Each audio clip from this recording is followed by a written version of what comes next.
In 1982, Carole Seborovski left her native San Diego and headed east for art school in New York, where she still works today. Seborovski's diminutive abstractions are most often noted for their attention to process and for the personal nature of the viewing experience one has before them. Her concern with the elements of art is clear. Her work invites us to explore formal fundamentals like space, line, texture, transparency, and collage. In addition to this focus on intimacy and form, it is important to acknowledge that her materiality engages not just the viewing subject or the limits of art, but also the natural world from which her materials come and the unnatural world of industry, which transforms them into commercial artistic products. There are two Seborovskis in the show.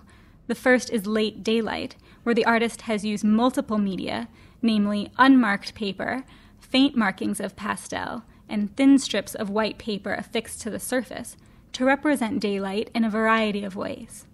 The second is Pine's Wood Grain, in which the highly processed product of wood veneer takes center stage. This work gives us natural material far removed from its natural state, pressed into a work of art to hang in a gallery. My name is Carole Seborovski, and I live and work in Manhattan, and I've lived here over 20-some years, but I am a native Californian.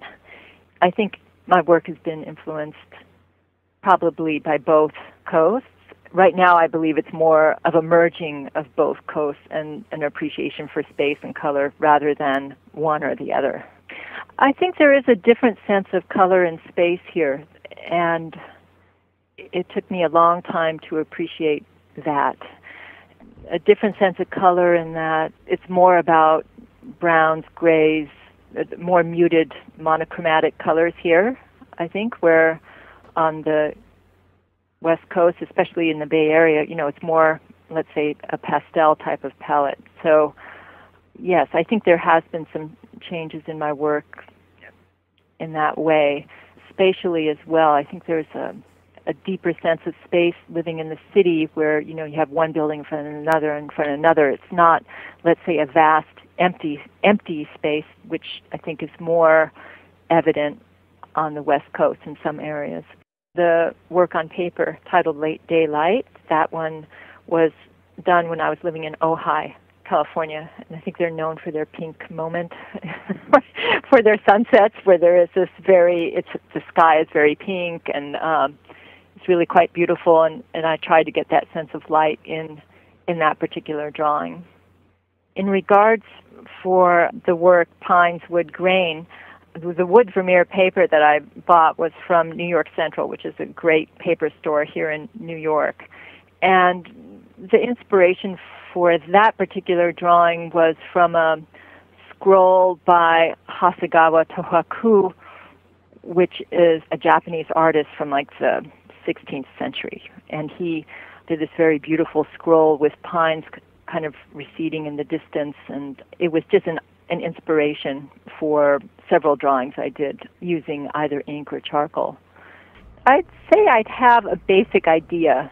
Maybe I want to create one large shape and juxtapose it to one small shape, or maybe I want to deal with, let's say, folding the paper and creating like a grid-like structure and then creating something that is more organic that works within that structure.